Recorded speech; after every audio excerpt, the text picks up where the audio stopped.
राम राम दोस्तों, जय बाबा नीम करोली महाराज जी की। दोस्तों, अगर आशा है कि आपके ऊपर भी बाबा जी की कृपा होगी।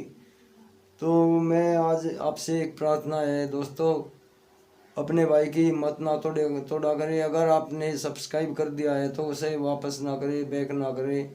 यही प्रार्थना है दोस्तों बस। और बाबा जी की लीलाओं का आनंद उठाते जाओ। थोड़ा हिचकिचाहट होती है, आपका सहयोग मिलेगा तो वो भी धीरे धीरे ठीक हो जाएगी दोस्तों मेरी। क्योंकि पहले तो बिल्कुल बोला ही नहीं जाता था।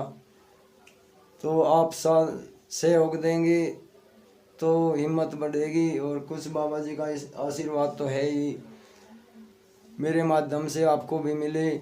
और आप वीडियो देखेंगे तो आप करीब 15-20 दिन, 1 महीना सुनकर परमानेंट देखे बाबा जी का ध्यान करके, तो आपकी भी हर समस्या दूर होगी। बाबा जी इतने बड़े दयालु हैं दोस्तों। तो आज की मैं उनकी लीला, ये हनुमान हनुमान मंदिर है, ये हनुमानगढ़ में, नैनीताल में वो बाबा जी ने बनवाया था। और हनुमान मंदिर बनते ही उसका भंडारे की तिथि रख दी गई बाबा जी ने।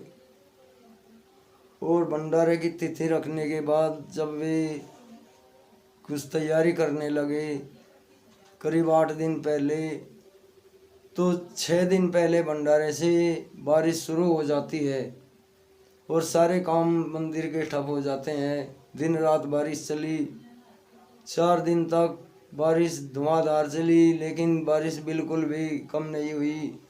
महाराज जी के जितने भी भक्त उनके पास थे, सब यही सोचते रहे। एक एक दिन बीतता जा रहा था कि भंडारे में क्या होगा। कुछ भी व्यवस्था नहीं हुई है, ना सामान लाने की, ना किसी की तैयारी। कोई किसी को कुछ कहा कि क्या लाना है क्या नहीं, क्योंकि पहाड़ी पर मंदिर था और मंदिर से नीचे जाने के लिए भी वो कच्चा पहाड़ था। वो भी बाबा जी ने ही चमत्कार करके वहाँ पर इतना बड़ा आज आश्रम है।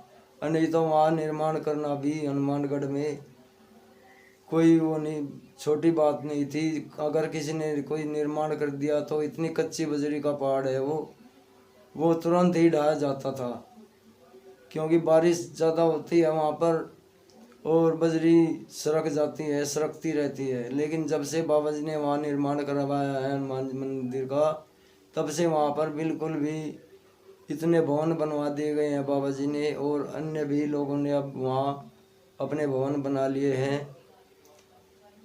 तो भंडारे का 2 दिन रह चुके थे दोस्तों। सभी भक्त भी ये सोचने लगे कि बाबा जी क्या करेंगे, अब पता नहीं क्या। उन्हें भी बाबा जी के ऊपर भी भक्तों को शंका होने लगी थी कि बाबा जी ही क्या करेंगे। अब एक दिन बीच में है और इतना बड़ा भंडारा आयोजन होना है। तभी बाबा जी अपनी लीला खेलते हैं और कहते हैं। 2 दिन पहले बारिश हल्की हो जाती है और कुछ ही देर बाद बारिश बंद भी हो जाती है।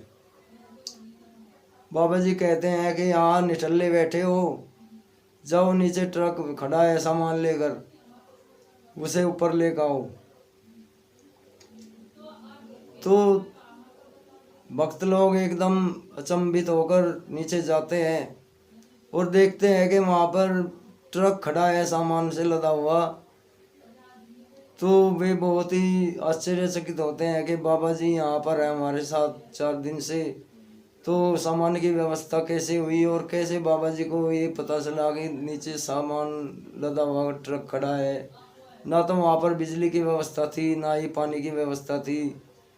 पानी भी या तो नीचे से ही भर कर ले जाया जाता था, और नहीं तो अगर बारिश हुई तो बारिश के पानी से कनस्तर भर लिए जाते थे।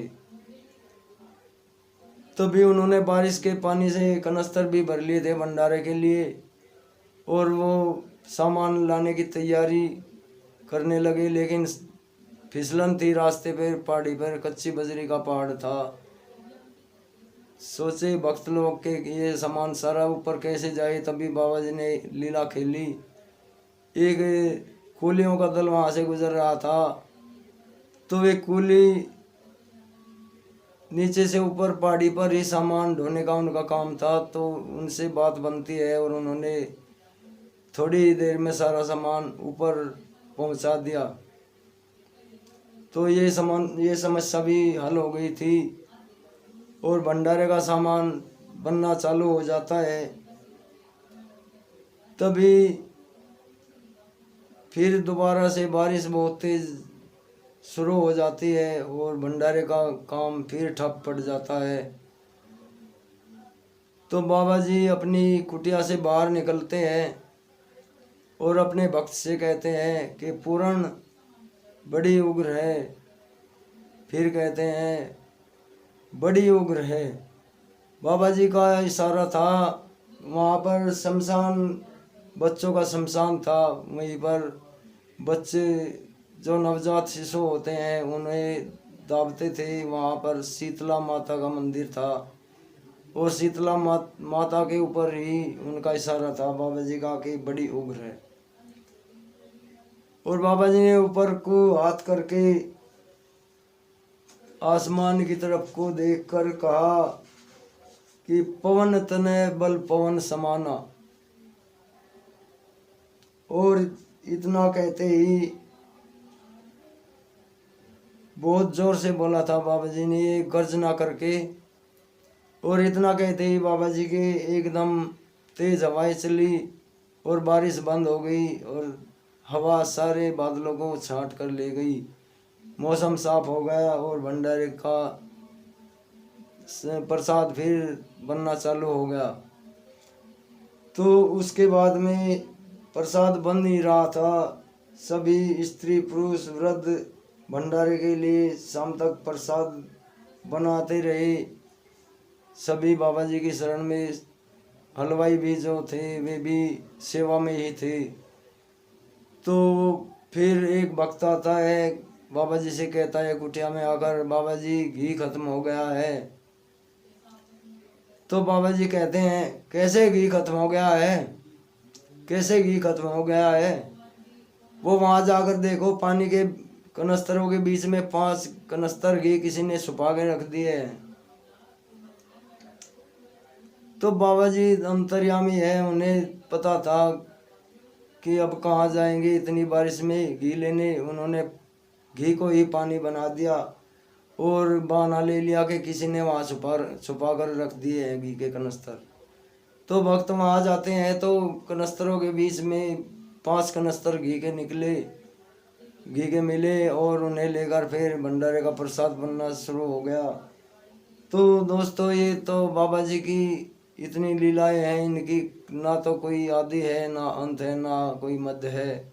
उनकी लीलाओं की का अंबार है। तो उनकी लीलाओं का आनंद उठाए जाओ और अपने ऊपर बाबा जी की, आप सभी के ऊपर बहुत ही कृपा हो और उनकी कहानी को, उनकी लीलाओं का वर्णन सुने और उनकी कृपा पाए। अपने भाई के जो कोई गलती हो उसे क्षमा कर देना, क्योंकि मुझे पता है कि मेरी ये जो हिचकिचाहट है इसकी वजह से ही तुम मेरे कुछ भाई इसलिए सोचते हैं कि बोरियत सी लगती है। तो क्षमा कर देना भाइयों। जय बाबा नीम करोली महाराज जी की जय। जय श्री राम।